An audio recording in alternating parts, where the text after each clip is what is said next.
This is Larry Lawton, and he's an ex-jewel thief. Larry's a former career criminal, once considered the biggest jewel thief in the United States.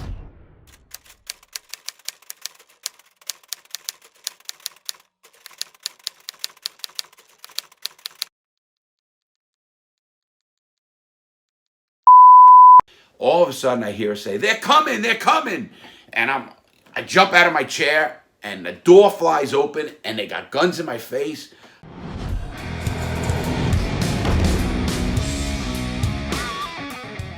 I go get ready, I get my crew. It was just two guys this time. So it's me and Davey. So we head up and we head towards the Northeast. And where do we go? We go to Pennsylvania. So I go into Pennsylvania. And I know I can't get a robbery in the city of Pennsylvania. That's just a little too hard. Cities are really tough. Like a lot of just getting away is tougher. It can be done, and I've actually cased a few, but they're harder to do. You're better off in the suburbs. So I found a store in Fairless Hills, Pennsylvania, and it was a pretty good store. So I said I could do this store pretty good, and it was in Fairless Hills, Pennsylvania. It was in a strip mall. Same thing I wanted to do. Had the glare going at the right time, and I had my same MO. So I go and I get ready. I get all my stuff. I got my good clothes with me. I got my pillowcases in my stomach. I got flex cuffs on me. I have my rubber gloves. I have my fake gun. I got a BB gun on me. So we're all ready to go. And I go in and cased a few stores. Cased about probably 20 to 30 stores in that area to find the right store. So we did find the store in Fairless Hills, Pennsylvania. So we do the robbery. I go in, make sure the guy's not next to the buzzer. He's, away from the counter in case there's a private buzzer somewhere. And in case he has a buzzer in his pocket, his hands are out, I quickly pull the gun, jump. It's a robbery, get down. So he gets down, and obviously gets down. I take the flex cuffs out, flex cuffs him up. My partner comes right in. He knows to come in after a few seconds. He knows, guy kind of knows when. So he comes in, he flex, he gets in, we start emptying the store. The guy's now cuffed behind the counter, in the back counter, behind the counter, in between the safe. Now I'm back there cleaning out the safe. So I'm cleaning out his safe, and 5 guns I find. 5 guns. I put them in the bag. I got my pillowcase. I'm getting other stuff out of the safe. My partner's getting everything out. I look and I see a lady come right up to the window and go like that. She holds her hand over the window to cup it to see it, because you couldn't see it if you didn't do that. And I know we're made right away. So I scream, we're made, let's go. And we jump up, we get ready, we're going out. I'm heading out the door, and what do I hear? Pop, pop, pop. Glass goes flying right next to me. The guy's shooting at us. How does he have a gun? I got 5 guns in my bag. He's shooting at me. Bang, bang. And we ducking and we run out the door, jump in the car. The car is pulled straight into the business. We had a fake plate on it. The same MO I normally do. So the car is in there, pulled in. I jump in the seat. As I jump in the seat, we threw the jewelry right in the back seat. Boom, jumped in, got in. Partner gets in, jumps in. The guy levels a gun. He comes running out. He levels a gun right at my head when I'm at the steering wheel.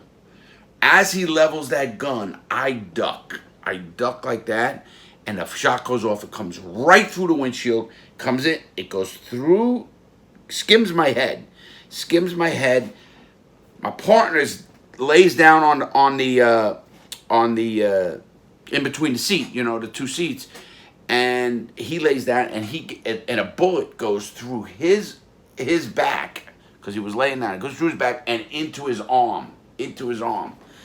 And he screams, I'm hit. I felt the burn from the thing, and I didn't, the adrenaline was going so far. I go, I'll take you to hospital.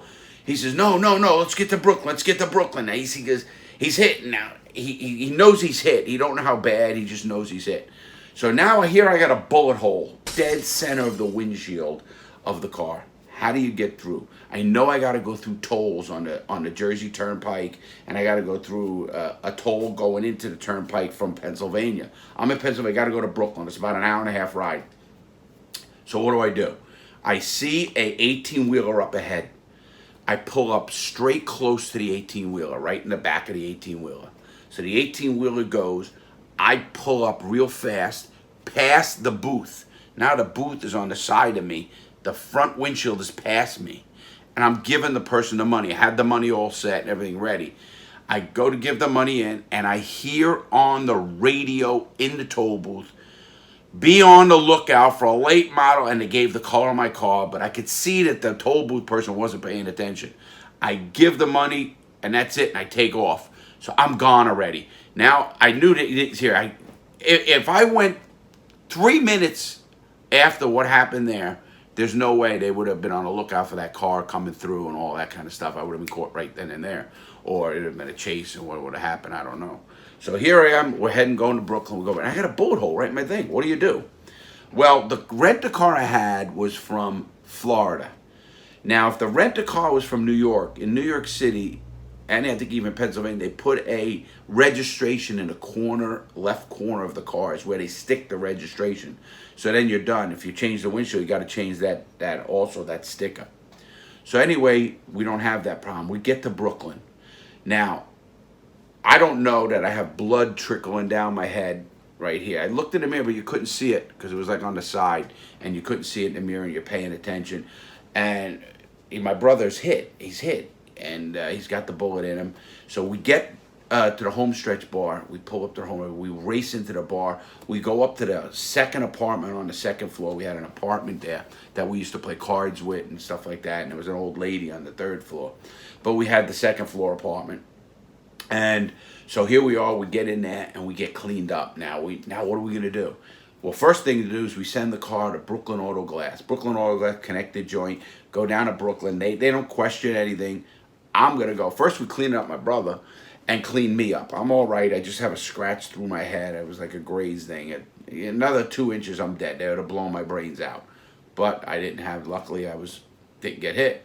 So my brother gets hit, and mine is a scratch. His is clean. I had a scratch right there. His is in him, but he says he's all right, and he's hurting, and it's blood all over here. Change his clothes, do all of that. And I go with the car to Brooklyn Auto Glass because I got all that jewelry in the car. And now it's in the trunk. We transferred from the back seat into the trunk. So it's in the trunk. It's now in there, and we go to Brooklyn Auto Glass. They don't ask questions. They see a bullet. They don't care what it is. They're getting their money. They go change a windshield, so they do that. And now what are we going to do? Okay, so I said, we got to take care of my brother. I call down to Florida, and Uncle Louie, my buddy Uncle Louie, is associated with the Raymond Patriarca crew out of Rhode Island. Well, he used to hang out at the track in Melbourne, Florida, the racetrack. So I call him, and he goes, I'll look around. I'll get somebody, because we need a doctor to take care of him or somebody to take care of my brother. You can't go to the police station. Can't go to a hospital. I mean, you can't go anywhere. So you go to a doctor's office, forget it. They're going to report a gunshot. So he calls back, and he says, yeah, I got somebody. He says, I got a veterinarian. I'm building a house. Actually, a funny story. The house he was building was a judge's house. That's really funny. But he's building a house, and so he goes, well, we can bring him to that house. We'll put up 2 sawhorses. We'll put a board down, and we can do the operation there and get it. This is how crazy we're thinking back then. So we can get him back to Florida. This is pre-9/11. So you don't have any IDs. You can buy a ticket for cash on an airplane, and they don't even question. You could use any name, go up to a cash right at the counter, give them $250 or whatever the flight was at that time, and they'll give you a ticket, and that's it. No question anything. They don't do anything like that back before 9/11. So we get him on the plane. He's going back, and I think, wait a minute, I can't do this. I can't do this. I call my mother. My mother's a nurse, and she worked at a nurse, like a clinic here. She's been a nurse forever. She was up in Westchester Square Hospital in the Bronx, New York, and she was a pretty good nurse. She worked emergency room, CCU, all of that. So what we do, my mom takes I said, Mom, Davey got shot. We were playing with guns in the bar, and I can't go to the police. You know I got a record. I said, so I can't go to the police. We can't go to a regular hospital. So you just got to take care of Davey. She agrees, reluctantly. My mother's the straightest woman you'll ever want to meet.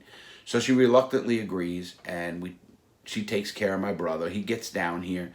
She gets penicillin. She gets the gauze. She gets stuff. Thank God we didn't go to a veterinarian, because my brother might have lost his arm. He could have, a veterinarian would have cut into all of the muscles and everything up there, and it would have got pretty bad, and he didn't do that, thank God. And my mom took care of him, got the penicillin, got everything done. He gets taken care of. To this day, still got that bullet in him right there. He gets the bullet in him. So he's taken care of. I ended up calling my wife, Missy. I said, come on up. I want you to drive back with me. And she comes up. I get quick money for the stuff. I come back about 70 grand. I didn't get much. And I take all the stuff. I get all that. And I head back to Florida. Now, on the way back from Florida, on the way back to Florida from New York, what do? I stop about on 95 in Florida at a rest stop. I remembered the rest stop, and I took the bag of guns and I threw them in a lake. I didn't want to get caught with guns. No matter what you do, you never want to get caught with guns.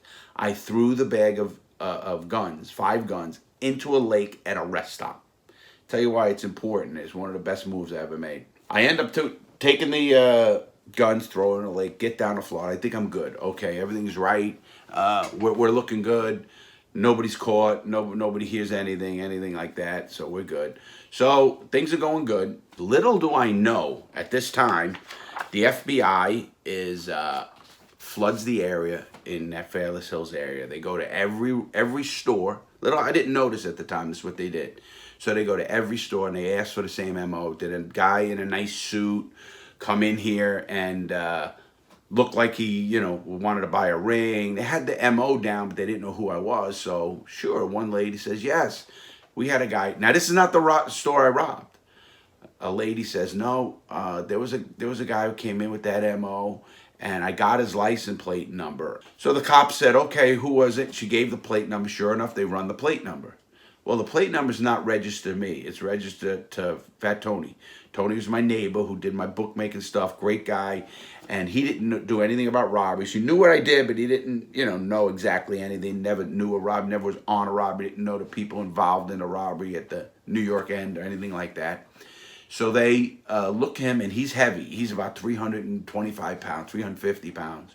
So I'm not that heavy. So they looked in. They go, this is not the guy. But I was a co-driver. And, being she got my plate number, and she got the real plate, because when I case stores, I didn't change plates. I'd use them right, because if you ever get stopped, you don't ever want to have a fake plate on a car. So anyway, sure enough, she had got the right plate, and I was a co-driver, so they ran my name. They come back with the case from New Jersey, organized crime connections. I said, oh, boom, they got me. Then they started showing my picture around. Sure enough, that's him. So at about 20 jewelry robberies, about 20 of them, they went to. Four robberies said 100% that's the guy. I'll testify that that's the guy. The other people said 95% of it is him. I'm 95% sure it's him, but not 100% on all the other robberies. So they couldn't pin those on me. Although I ended up admitting to those robberies, and later I ended up taking a plea off. I'll explain that in a second here. So anyway, I don't know this, so here we are. I'm down in South Florida. They started putting it all together. I'm golfing one day. I'll never forget, it was a Monday. I go golfing, and Monday afternoons, I used to have my crew from Central Florida come down, get some bookmaking sheets and all that kind of stuff, and go back to North Florida and run the bookmaking. I was running some operations up there for illegal gambling. So they come down. I'll never forget, I went golfing, and my wife said to me during the day, like 3 o'clock, 4 o'clock, she said, I thought I was followed today. I said, I think you're just dreaming. You weren't followed. But it put it in my head. Maybe somebody was following. And then I'm thinking, who is it? Is it the cops? Is it the other mob family wanting to get money from me, try to take me hostage, do something? I don't know. I'm kind of thinking crazy. But I call a friend and I say, come to the house and get all the guns out of the house. Any gun that I had in the house. He comes, he takes the guns out of the house. Now I got nothing in the house. I'm okay. I didn't care in case it was the cops. Sure enough, about 5 o'clock that afternoon, it's a Monday, I lived in a cul-de-sac. So you had to go out to the end of the cul-de-sac before you come in to get the mail. So my wife, Missy, takes my 15-month-old daughter, Ashley, in her arms, and she goes out. And now I'm sitting at a desk that I had off the kitchen area. I have a desk where I was doing the paperwork, and these guys had a 9-foot bar in the back there, and they're sitting at the bar. I have stuff there. I actually had other stuff there, a little cocaine, little weed there, bookmaking stuff, all that. All of a sudden, I hear her say, they're coming! And I jump out of my chair, and the door flies open, and they got guns in my face. Whoa, I turn around, I looked in my back patio, they're coming through my back patio with all the gear and all this kind of stuff, and I'm like, this is a crazy thing. I hear the helicopter overhead, it's just a crazy scene. So they bring everybody out of the house. I'll never forget, I had $3,000 in my pocket. I had expensive Rolex, I had all that kind of watch and jewelry on, and I'm sitting on the curb, and the cops were good. They look at everybody's ID there. Sure enough, Davey was there. I was in a rob, but they don't have a warrant for him. They only have a warrant for me. And they have a warrant for Tony, Fat Tony. They ended up arresting Fat Tony, too. I didn't notice he was away from the thing. So the cop, it was the FBI, it was marshals and FBI. And they were pretty nice. The FBI agent, I said, hey, listen, can I leave my sneakers? Because I know about sneakers in jail. Can I leave my nice sneakers and some money and stuff for my wife? And he goes, yeah, go ahead. I gave her the money. I had about $3,000 cash. They didn't care. They had anything. They did search the house. They only had a warrant for me and any large sums of money, jewelry, or jewelry paraphernalia, like scales and stuff like that for jewelry making. That's the only warrant they had. They never even touched the marijuana. They never touched the coke or the little bookmaking stuff on it. They didn't care. They just didn't care. So they wanted me. They got me. Heading down, they take me in the back of a car, and they send me to Opelika. I go to Opelika, Florida, where they had a new FBI, like, with all this special fingerprint stuff, now it's normal, but you put your hand in and it had 4 points and it all done automatically. It wasn't those like rolling fingerprint stuff. So they do all of that. They get me down there, and who do I see down there? I see Fat Tony. Now I'm thinking, I hope he just shuts up. Not that he know any. I don't know what they have yet. And he did. He said, hey, listen, all I do is rent the car for him. He's my neighbor. And he has no credit card, so he asked me if I can rent a car. And that's exactly what I said. So that worked out well. And they let him go. And they got me. So now what do? They take me. They got me. I don't know how big it is yet. And they take me down to the Federal Holding Detention Center in Miami. It's called the FDC Miami. They send me to FDC Miami. I'm on the 7th floor. And don't know what's going on yet. I called my lawyer. I said, okay, I had a quick hearing. So here's the hearing, and I think I'm going to get bail.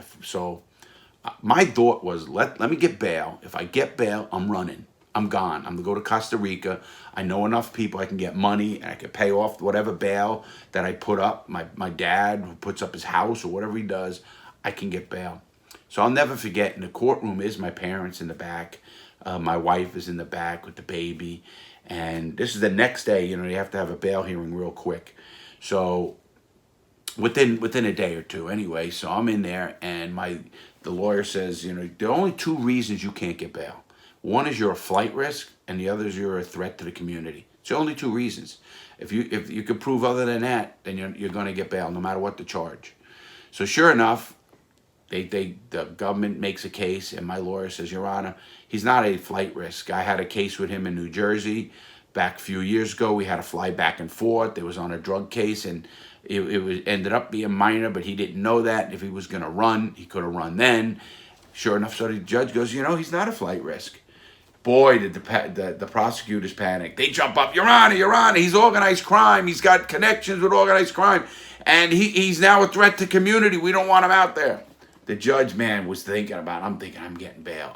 Even my dad was willing to put up his house, and I would have gave him the money for that, but he was willing to put up his house, and I'm thinking, I'm getting bail, because I knew, let me get out. If I can get out and get on a run, I can get away with this, or at least this crime, because I didn't know how big it was at this time. So anyway, the prosecutors jump up, the judge thinks about it, and I'm thinking, I'm going to get bail. And she was it a female or male? I forget. He says, no. He goes, he is a threat, danger to the community, and no bail. I said, no bail. So now I'm sitting in my holding cell, in the holding cell, FDC, 7th floor. All of a sudden, at about 2:30 in the morning, maybe a little less, 2 o'clock in the morning, they come get me. Lawton, cuff up. When that means cuff up, you have to cuff up, and you go downstairs, and they process me, and they transfer me This is this. They transfer me, and I don't know where I'm going. No calls, no nothing, no paperwork, nothing. You just go. So they take me and they put me on an airplane and they send me to Harrisburg, Pennsylvania. Now I'm going to Fairless Hills. I'm going to actually 6th and Market in downtown Philadelphia is where the federal courthouse is. And that's where I'm going. And Harrisburg, Pennsylvania. Okay, you think they get me off there and bust me over? No. The next flight, they take me all the way to like Rhode Island, up in that area. They take me off the plane up in Rhode Island. They start bussing me down from Rhode Island all the way to Pennsylvania. Don't ask me why they didn't take me off there. This is the federal transportation system for the marshals. It's called the U.S. Marshals. They run the federal planes for transporting inmates. And it's unbelievable operations. Those people you don't play with either. They don't mess around. So here we are. The marshals get me there, and now they're taking me in a van all the way from Rhode Island. I stay at a county jail in New York. Then I stay at a county. This is the next day, county jail. Last day I was in Elizabeth County Jail in New Jersey. What a scumhole. So I'm in this county jail. Now, this is about 3 days now. I haven't had a meal. The meal consisted of a bag with an apple, crackers. You'd look if there'd be a bologna sandwich in there and like a little pint of, jungle juice or something like that. So I'm in there and I have nothing to do. I am smelling, no shave, nothing. So we go in and we report. So we go in front of the magistrate. And the magistrate judge says, I said, Your Honor, can I speak first? Now, people are waiting. They have other people, inmates that are coming from wherever to go in front of the judge, from county jails or wherever. This young lawyer comes up and says, I'm going to represent you. And I'm looking, who is this guy? He was some public defender just going to represent you for the hearing. And I said, you ain't representing me. I got a lawyer. I said to the judge, I said, hey, Your Honor, can I say something here? And she says, yes. She was a lady. I'll never forget her. So she says, sure. I said, Your Honor, I haven't had a hot meal. Haven't really ate. I haven't had a shower. I smell. Everybody's laughing. I says, I was kidnapped. I have no idea. I have an attorney, but I don't know what this guy wants. The judge is this is a federal judge. They don't play. Federal judge looks at the marshals and says, Marshal, is this true? Marshal says, Your Honor, we just picked him up at the county jail, so we don't know anything. So the marshal goes, the judge says, we're going to stop this hearing. He'll be back tomorrow. I want this man to have a hot meal. I want him to make a phone call, and I want him to get where he's going immediately. And I mean now. And these marshals jump. They don't play, marshals. So federal judges don't play, and the marshals knew that. So sure enough, I go down to 6th and Market, it is in Philadelphia. I go downstairs, and there's signs all over the wall. No inmate phone calls, no calls by any. Here they had to give me the phone. I'll never forget. They went and got me a Philly cheesesteak. Never forget that. Down in Philadelphia. I'm in Philadelphia. And they got me a Philly cheesesteak. I'm eating a Philly cheesesteak. Made a phone call, and I made a phone call, not even to my lawyer. I made a phone call to my wife to get to my lawyer and all that kind of stuff. So then they take me to a place called Fairless Hills. Not Fairless Hills. That's with a robbery. Farrington, New Jersey. Farrington, New Jersey. There's a federal prison there, but they have what they call a carrot unit. The carrot unit is the unit that the inmates are in orange. Orange means you're pretrial. That's all it means. You're on the yard, you're on the facility, you can walk around, you can do anything you want. Just means you're pretrial. You're not sentenced yet. So here we are, I'm in the carrot unit, and I'm only there a couple of days. I'm waiting for hearings, and my case is just really starting. And I call my wife, and she's hysterical crying, and I mean hysterical. And I gotta remember, she's home, she's a young girl, she has a little baby, and she's saying, the lawyer called, he needs more money, he said you're facing life, you'll never get out. I am so pissed. You want to talk about pissed? These lawyers, this is why they call them sharks. They catch people when they're down, and what do? They step on their neck. They try to get more money out of them. They do stuff. That's why they call them sharks. They prey on the weak. They prey on people who are in the worst of their situation. I'm not saying don't make money, but there's no way that lawyer should have told my wife she's facing like, talk to me. You want money? You need something? You want money? It took every bit of energy for me not to explode, and I did. I wanted to kill this guy for a long time, and I ended up cursing him out, doing a whole bunch about that. But I called Dominic. I said, hey, Dom. I said, this is what happened. He can't talk per se, but he goes, we can't get involved in this. He just is a friend. He says, call this phone number, and it's an attorney. So I call this attorney, and no money, nothing. And the attorney, says, send me your stuff. I send him my stuff. He looks at my stuff, and he says, hey, listen. He goes, now we're on an attorney-client privilege call. And he says to me, he goes, listen, you're going away for a long time. He goes, but you didn't have a gun, did you? And I'm like, what do you mean? He goes, you didn't have a gun, did you? You used a BB gun, didn't you? I said, yeah, I had a BB gun. I had a BB gun. He goes, yeah, well, then you could beat the life sentence. Because how the federal law works in the United States, the federal law, if you have a gun during the commission of a crime, you get 5 years extra. So if they give you 5 years for a robbery, then they give you 5 years for the gun, and that has to run after your time on your sentence. It's called running wild. Not running consecutive or concurrently is what ended up getting. They call it running consecutively, not concurrently. Or in the terminology, it says running wild. So normally your case would be 5 years for a robbery and 5 years for the gun, so you're doing 10 years. Well, in the federal system, it's called the 924C. You end up doing 5 years for the robbery, and then the next robbery you do with a gun, it's 20 years. And then the next robbery, it's 20 years. And then the next robbery, it's 20 years. So for my cases, just the 4 cases I was charged with, not the others, the 4 cases I was charged, I would have got 85 years for the gun. Not counting the robbery. I ended up beating the gun charge, but that's what would have happened to me. And I beat the gun charge myself, understanding the law, studying the 924C in the law library. Once he told me you didn't have a gun, I kind of, the light bulb went off. And they could not prove I had a gun. And it was real important. Earlier, remember I told you I threw the guns in the lake? The FBI actually sent a dive team into that lake to get those guns. And as I said, listen, if I had a gun, when a guy is shooting at me, wouldn't I at least shoot back at him so he stops shooting? Wouldn't I even shoot in the air or try to scare him or do something? I said, no, I had a BB gun. So they ended up dropping the 924C. I ended up getting 4 12-year sentences all run concurrently, meaning you got 12 years, 12 years, 12 years, 12 years, but it's all running together, so it goes together. And people always ask me, why do they give a person 3 life sentences? You can't die 3 times. Or why did they give you 12 years 4 times? They're all running together. And the reason they do that is because if you beat a case on appeal, I had 4 charges, so they give you 4 12-year sentences run concurrently, meaning they're all running together. The reason they do that is if I beat one of those cases on appeal, I'm still doing the 12 years. Same with a life sentence guy. If he beats that 1 life sentence, he's going to still do a life sentence because he's got the 2 other charges unless he beats them all. So that's why they do that. That's why they run 3 charges and they'll all say, okay, with 3 life sentences or 5 life sentences or a life sentence plus 50. Because if you beat the life sentence, you're still doing 50 years. So whatever it is, that's why they do those kind of sentences. So I ended up getting 4 12-year sentences because I beat the gun charge, the 924C. If I didn't beat that gun charge, I wouldn't be doing this video right now. You wouldn't even know who I am. So that's why I beat it. And so here I am. I'm the happiest guy. I get 12 years. I ended up getting 4 12-year sentences. I ended up what they call, after I beat the gun charge, I did what they call a proffer. A proffer means they wanted to offer me 3 years. They wanted to offer me 3 years if I would rat on everybody. Rat on Dominic and Willie and everybody in the whole case, but I didn't.